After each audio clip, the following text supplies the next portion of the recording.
Bienvenidos a todos, este es su podcast Vayan y Hagan. Mi nombre es Diego Araya y estoy súper contento de tener la oportunidad de reactivar un poquito los podcasts que los habíamos tenido un poquito ahí complicados de producir por la temporada en la que estamos. Acá en Singular en Costa Rica estamos en varios proyectos, tenemos un grupo de futuros misioneros, hacedores de discípulos en proceso, en impulso.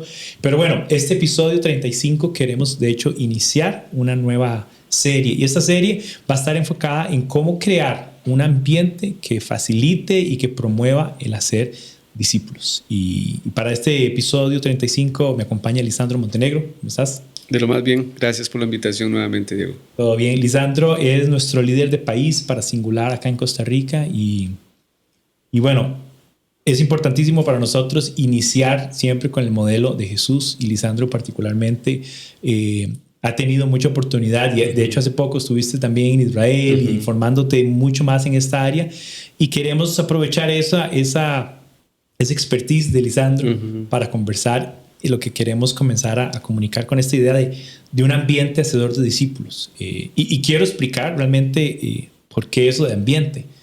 No quiero dar por sentado que es como algo más que queremos hacer para agregarle a los temas que hablamos, sino que es algo que yo creo, y con el tiempo he venido notando que necesitamos trabajar. Y no tal vez solo asumir que tenemos ya el deseo de hacer discípulos y ya yo lo estoy haciendo, pero pensando en nuestros grupos de jóvenes, en las iglesias, en los grupos pequeños o en cualquier otro tipo de dinámica que tengamos, cómo crear ese ambiente. Y es más o menos como yo he visto esta tesis, o como yo la he entendido, y lo voy a postular como una tesis, ¿verdad? Es algo que creo que debemos hacer. Por ejemplo, en el caso de las especies de animales que se dan solo en ciertos ambientes, ¿verdad? Por un tema del clima, por las condiciones que encuentran, por el relieve, por la altura. Entonces hay ciertas especies de animales que solo se reproducen en ciertos lugares geográficos específicos. Entonces el ejemplo quizás más obvio es los canguros, ¿verdad? Y los koalas en Australia, porque es el lugar que tiene las condiciones ambientales que le permite a esta especie reproducirse. Es más o menos este planteamiento inicial. Entonces, pensando en esta metáfora, trayéndola a nuestra dinámica, sirviendo en iglesias y participando en diferentes grupos, lo que yo he notado con el tiempo, participando en diferentes grupos, iglesias, inclusive en otros lugares que he podido tener la oportunidad de servir, es que de repente el líder tiene el currículum, quizás para enseñar la vida de Jesús, tiene los principios para desarrollar un liderazgo enfocado en hacer discípulos, tiene un montón de recursos también como de temas de qué enseñar y enfoques de qué hacer, pero aún así hay luchas hay como una lucha como para ver que esos discípulos surjan y aprendan y se reproduzcan, ¿verdad? Es como que tengo las ganas, me llevé unos cursos, aprendí ciertas cosas, pero todavía voy a mi campo de servicio y no encuentro que esté sucediendo los discípulos. Y ahí es donde yo he visto la necesidad de crear un ambiente, ¿verdad? Entonces, crear un ambiente es cuáles son los aspectos necesarios que requiere un ambiente para que un muchacho o una muchacha esté en un ambiente que lo rete a crecer como discípulo, y tal vez desmarcarnos un poquito de la idea de que asisto a la iglesia o asisto al grupo a recibir y escuchar, sino que un ambiente que pone de alguna manera o da espacio para que las personas sean partícipes activos de su grupo, de su comunidad de fe, de su iglesia, de su ministerio, como les decía, pensando en varones, en señoras, inclusive en niños y jóvenes, ¿verdad? O sea, ¿cuáles aspectos? Entonces, con esta idea de obligarnos a pensar en cuáles características del ambiente deben ser presentes, hoy quiero proponer una inicial que es la enseñanza. Todos los grupos se destacan porque nos reunimos y hay un tiempo de enseñanza, pero la pregunta es, ¿cómo debe ser esta enseñanza?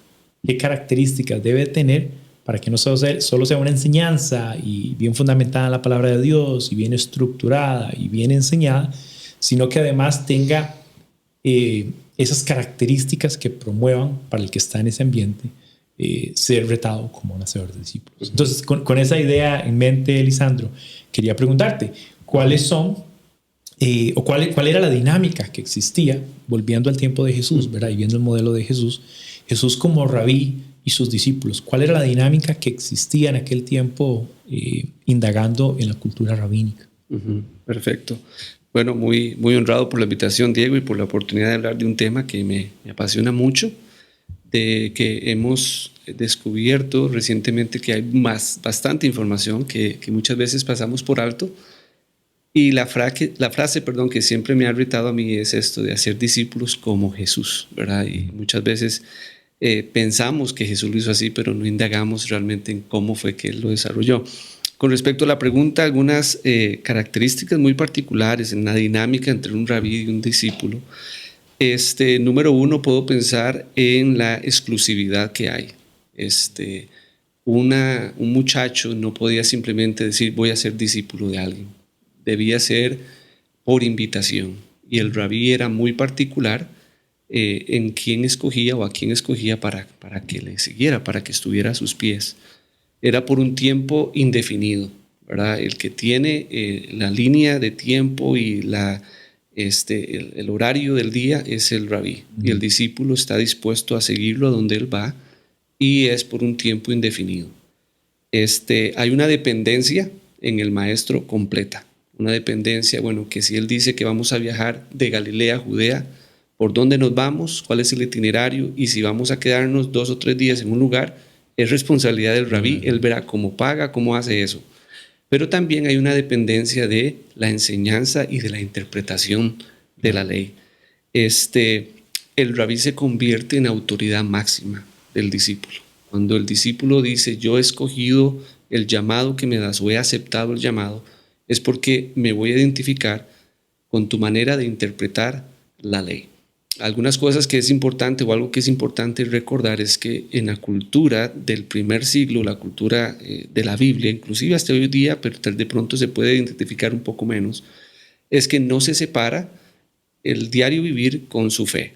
Va demasiado unido. Entonces, un rabí no solamente me va a explicar aspectos teológicos, sino que me va a indicar cómo debo comportarme, cómo debo vivir. Entonces, dentro de diferentes cosas podría mencionar esas. Sí, y eso que decías de cómo hay una relación tan cercana que los discípulos van con el rabí, vienen y de alguna manera se sujetan a ese otro aspecto que decías de autoridad. Correcto. Van con el rabí, pero además están sujetos al plan del rabí, el tema que el rabí va a compartir y el otro tema que decías de cómo el rabí los reta al entendimiento práctico de la ley. Correcto. Ya ellos conocen la ley, ¿verdad? Que es algo Exacto. que hemos hablado. O sea, estamos hablando de una cultura que tiene el texto como un tesoro intrínseco de su nación. O sea, ellos aman el texto, tienen el texto. Pero el rabí viene a interpretarlo, viene a presentarles en esa relación cercana de autoridad, de modelaje, viene por invitación a decirle, ustedes necesitan escuchar esto y entender esto. Ahora, ya eso representa varios retos, porque nosotros no vamos a poder por invitación necesariamente seleccionar un grupo de personas y solo trabajar con ellos y además llevarlos a vivir a la casa. Exacto. Entonces, donde viene el reto de esa adecuación cultural y de la temporada que nos corresponde. Pero ¿cuáles serían aspectos, ya entendiendo esa dinámica tan cercana, Lisandro, cuáles serían aspectos o características fundamentales y tal vez llamaría yo distintivas? Hablando específicamente de la enseñanza, que es el tema que queremos ahondar más hoy. ¿Qué características tenía esa enseñanza del rabí con los discípulos que puede ser interesante para traer a nosotros hoy? Algo que va de la mano con lo que mencionaste, cuando hablamos de un rabí haciendo o teniendo discípulos, estamos hablando de un proceso un tanto adelantado. Un chico desde sus 5 o 6 años participaba de una escuela donde él aprendía o donde ellos aprendían a memorizarse la ley, la Torá. Y más adelante, a sus 12 o 13 años, tenían el chance de continuar preparándose, memorizándose y estudiándose los profetas y los escritos. Pero la relación rabínica inicia a partir de los 14, 16 años aproximadamente. Entonces estos chicos ya saben la ley, ya saben los versículos, por así decirlo. Muchas de las enseñanzas de Jesús no son pasajes nuevos que Jesús cita, no, ellos ya los conocían. Uno de mis eventos favoritos en relación a este tema es cuando Jesús, estando en el templo, que se enoja y saca a todos los mercaderes, vuelca las mesas y todo. Dice el texto que en ese momento los discípulos recordaron que está escrito: el celo por su casa me consumirá. Entonces, a este tipo de relación ya debemos entender que es avanzado en el estudio teológico, por así decirlo. Entonces, con respecto a aspectos culturales, el rabí va a enseñarme una manera diferente de interpretar la ley. Entonces, de pronto yo pensaba algo, pero empiezo a estudiar a los pies de este rabí, y si ese rabí me empieza a enseñar algo distinto, como discípulo, yo estoy dispuesto a cambiar lo que creía de ese pasaje por lo que ahora el maestro me está enseñando. Ahora, eso a lo largo del proceso lleva a que la particularidad más importante es que al final del proceso el discípulo va a ser como su maestro. A este nivel de relación, no voy a decir que todos, no tengo la capacidad de decir que cada uno de los discípulos se iba a convertir en un rabí, pero si en un momento alguien es considerado rabí, es porque estudió a los pies de otro rabí. Entonces, muchos de estos muchachos van con eso en mente. En algún momento yo voy a estar haciendo lo que el rabí está haciendo conmigo. Otra característica muy particular es que para lograr dar el tiempo, para lograr estar ahí a los pies del maestro sin que haya obstáculos, yo debo dejarlo todo. Y en esa cultura literalmente era dejar la casa de mis papás. Vemos a Pedro, vemos a Juan dejando el barco, dejando a su papá Zebedeo, dice, de Juan y Jacobo. Mateo dejando el banquillo de cobrador de impuestos para estar con Jesús. Y a partir de ahora, entonces, el foco de atención es estar con mi maestro todo el tiempo. Entonces el reto es ser como él, y eso implica una manera de pensar distinta, para sentir distinto, para comportarme distinto, de acuerdo a cómo el maestro interpreta y me enseña, pero para lograr eso debo dejarlo todo. Y la palabra del rabí es ahora la ley. Entonces, antes me acostumbraba a lavarme las manos de acuerdo a los rituales de los líderes, pero un día el maestro no se lavó las manos. Yo estoy poniendo atención a lo que el maestro está haciendo, y si el maestro no se lava las manos, yo no me lavo las manos. Entonces tenemos un pasaje donde llegaron a preguntarle por qué sus discípulos no se lavan las manos, o ese día no se lavaron las manos, por qué sus discípulos no ayunan, o por qué sus discípulos hacen esto. Muy posiblemente porque el maestro no lo está haciendo. Entonces el rabí es alguien, una figura modelo, llegar a ser como él, debo dejarlo todo, y se convierte en autoridad máxima de interpretación de la ley. Claro.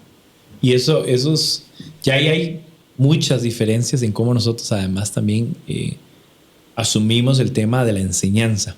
Y probablemente el reto más grande que yo veo en la enseñanza hoy es que predicamos y enseñamos a grupos más grandes.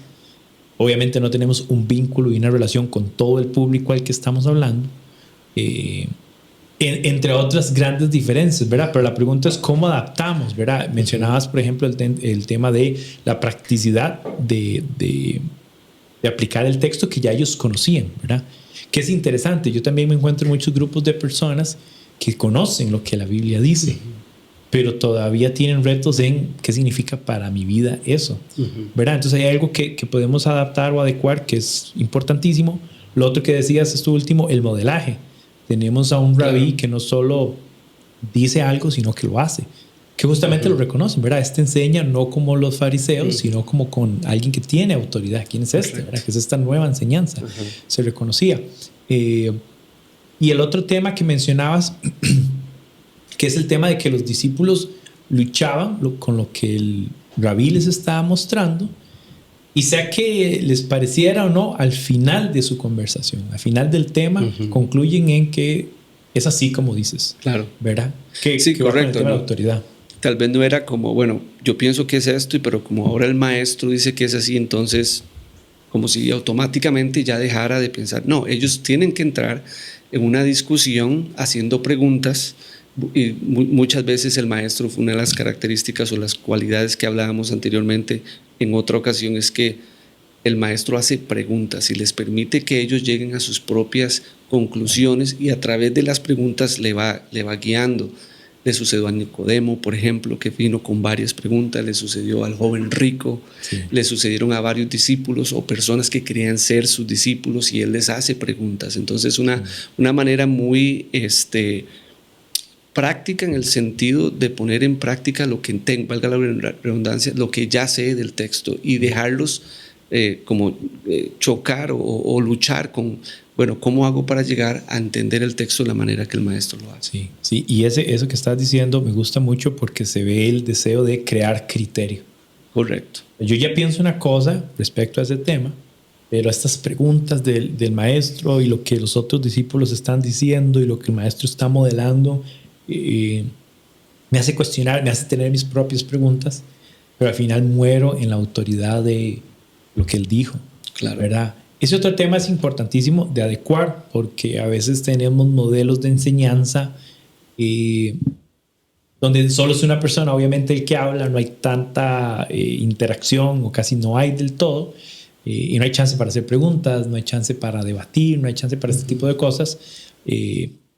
Y bueno, si el que está al frente y está enseñando está correcto en todo, no hay problema. Pero el problema es cuando el que está proponiendo un tema o algo no necesariamente tiene toda la luz para concluir algunas cosas. Claro. Entonces se mata el tema del criterio, que me parece que es algo que Jesús promovía. O sea, como piensen en esto, piensen en lo otro.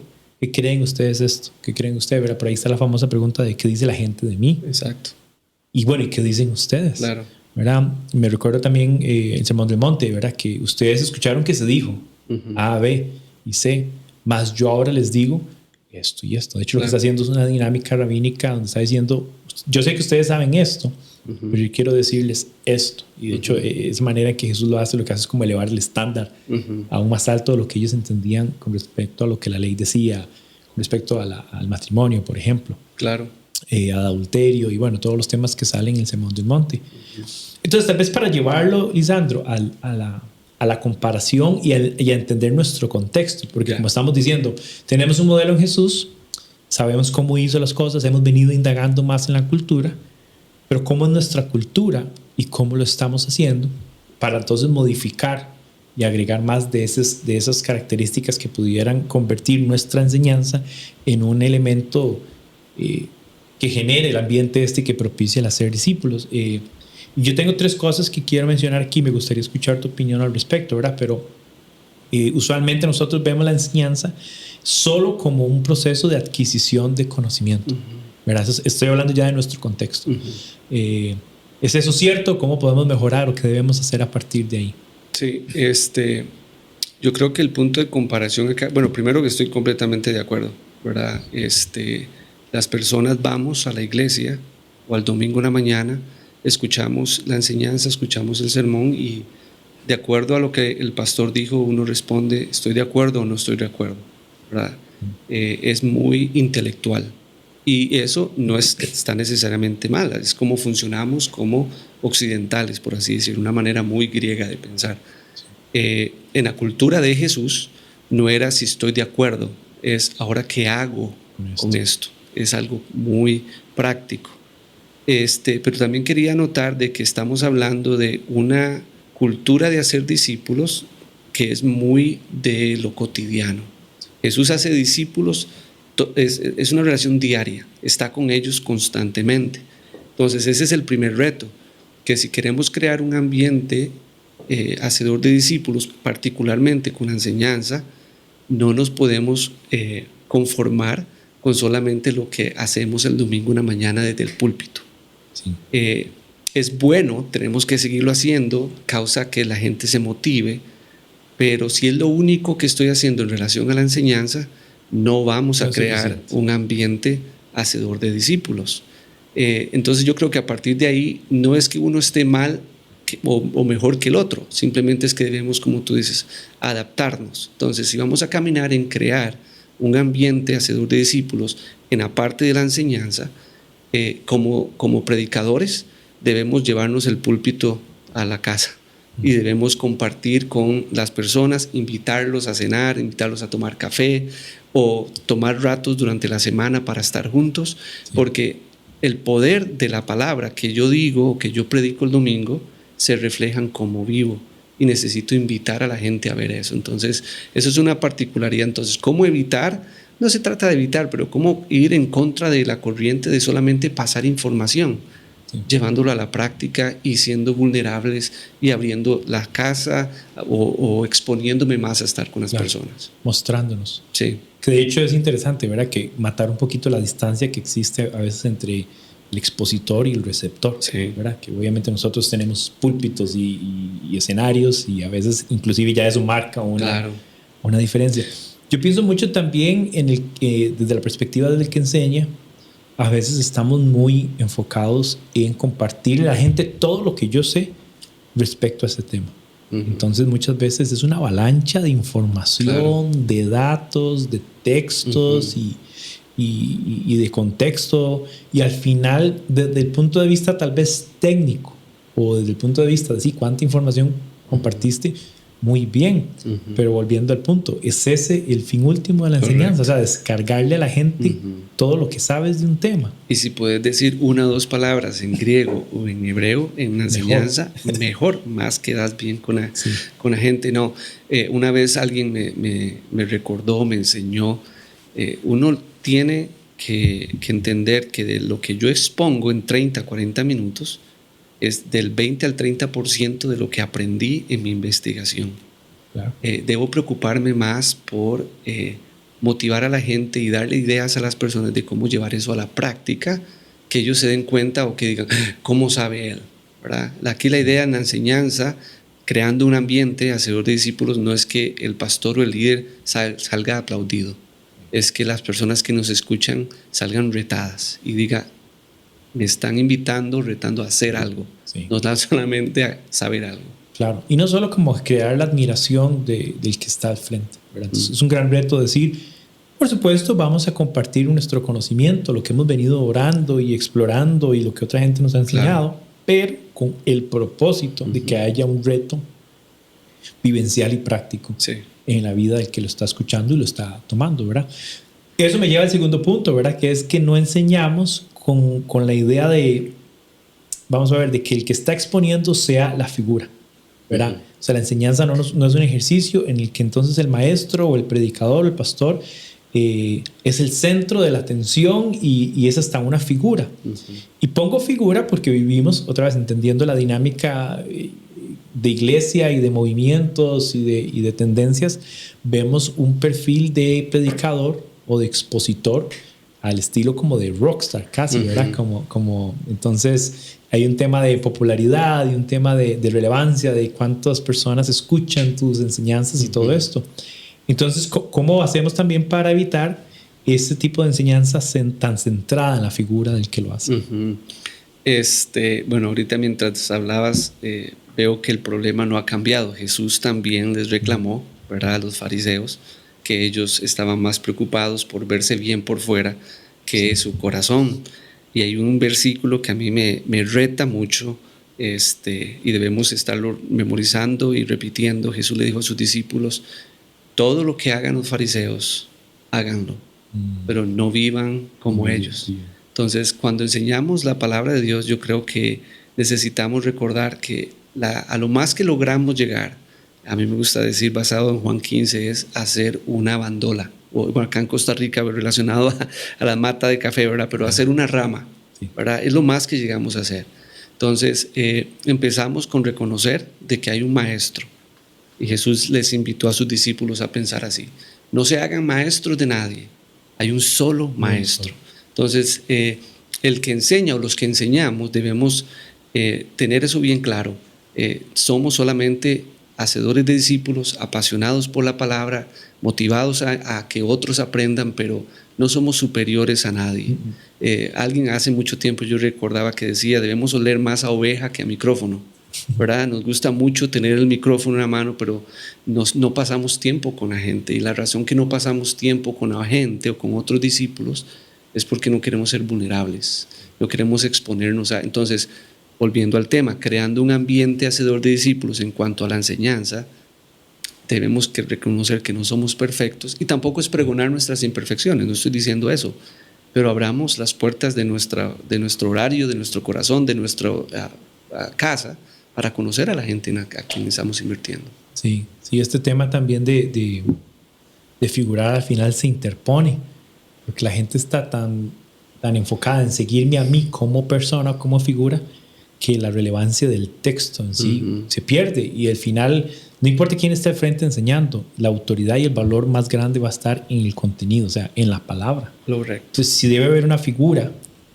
trascendente en cualquier exposición de la palabra de Dios, es la palabra misma. Exacto. Y por ende, Cristo mismo y lo que lo revela del Padre. Y tal vez entender eso y verlo como un reto.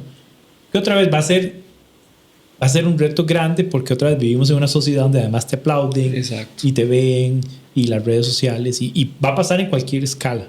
No necesariamente porque esto pasa en una iglesia que es muy grande o muy popular, no, va a pasar en muchas. Claro. Y es importante que la gente, como vos estás diciendo, que la gente nos vea a nosotros como un instrumento para transmitir un mensaje con el que yo también estoy luchando, porque lo estoy escuchando del maestro que nos reveló este mensaje. Entonces, ese es el segundo, ¿verdad? Entonces, número uno era, pues no solo es un proceso de adquisición de conocimiento. Número dos, tengamos cuidado con no estar figurando, o sea, eso no promueve el ambiente hacedor de discípulos.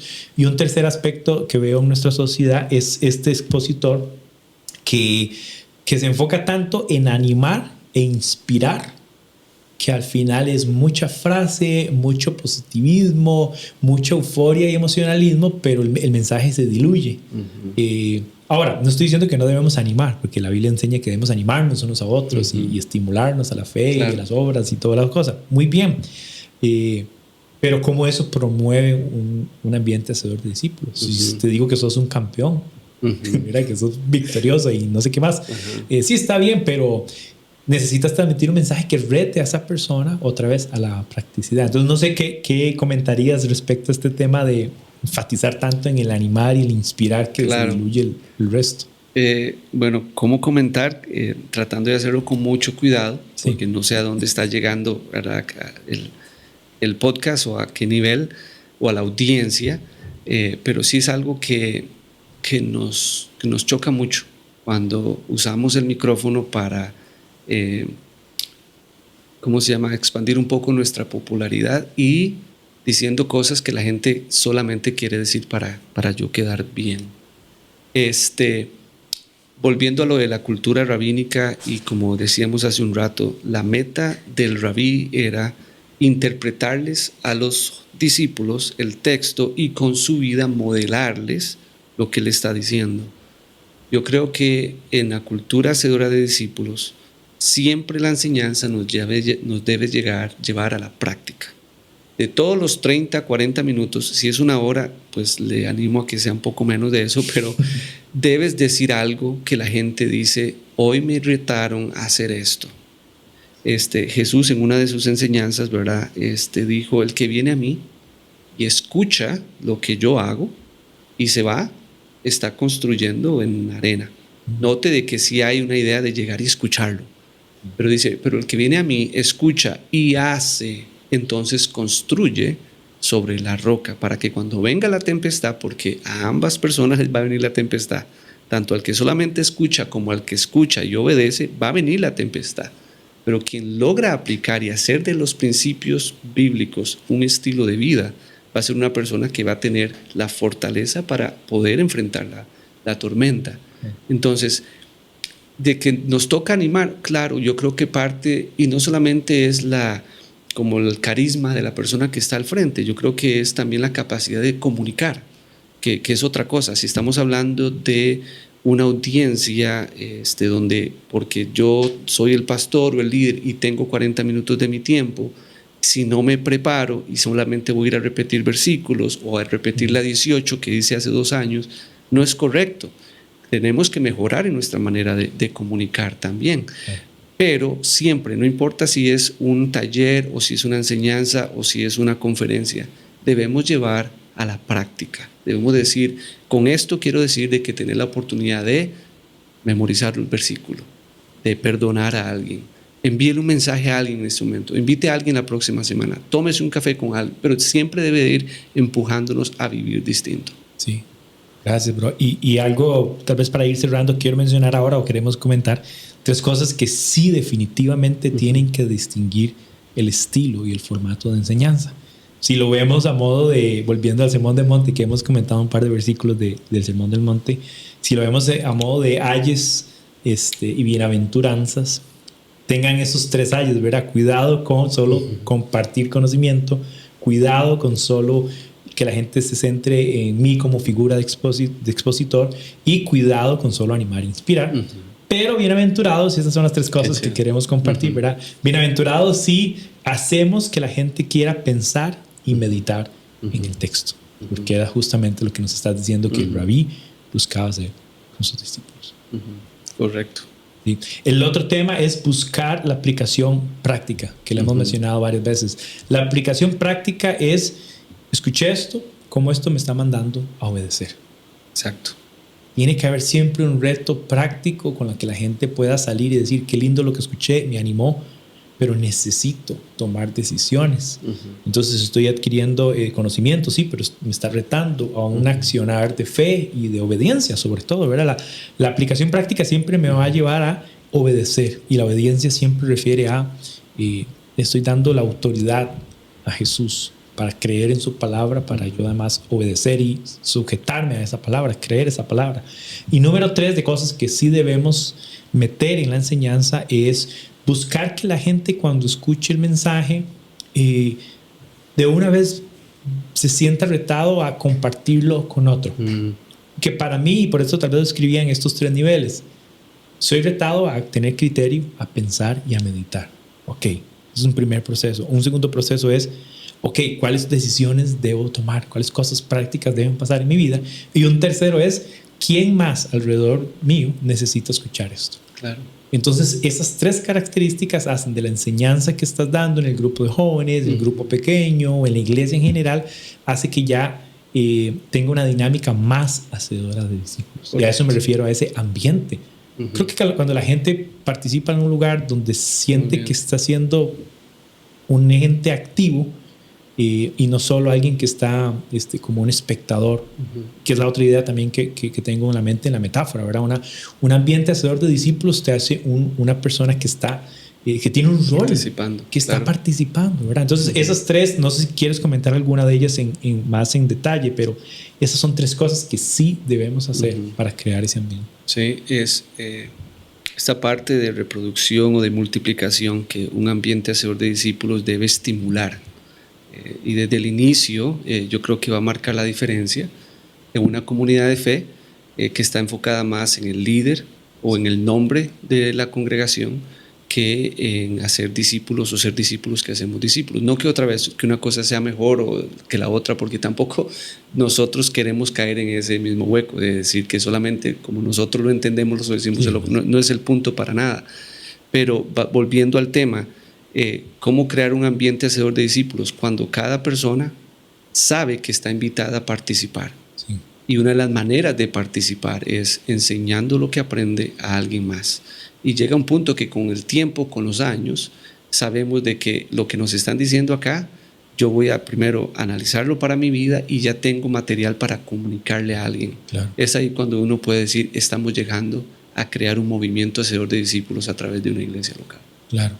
Y es un punto que es posible que suceda, ¿verdad? Otra vez tenemos que observar lo que hacemos y adecuarlo. Sí.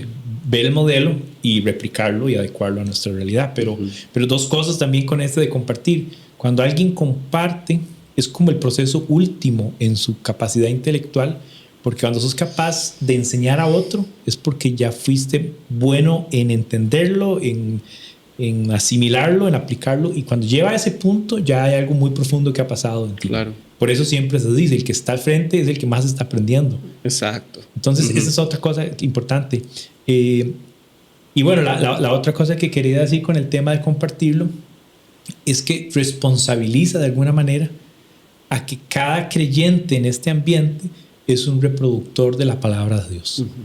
Importante, reproductor de la palabra de Dios, no reproductor de que Lisandro diga una cosa, yo lo escuché y yo repetí a Lisandro. Sí, es otro tema. Es otro tema. Hay que tener cuidado. Somos llamados a reproducir las palabras del gran maestro, del gran rabí. Dice en Hechos que no dejaban de reunirse y perseveraban en las enseñanzas de Jesús y los apóstoles, ¿verdad? Lo que está diciendo es que es lo que Jesús enseñó y que los apóstoles repitieron de lo que Jesús enseñó y modelaron. Nosotros somos llamados a reproducir esas enseñanzas y esa palabra de...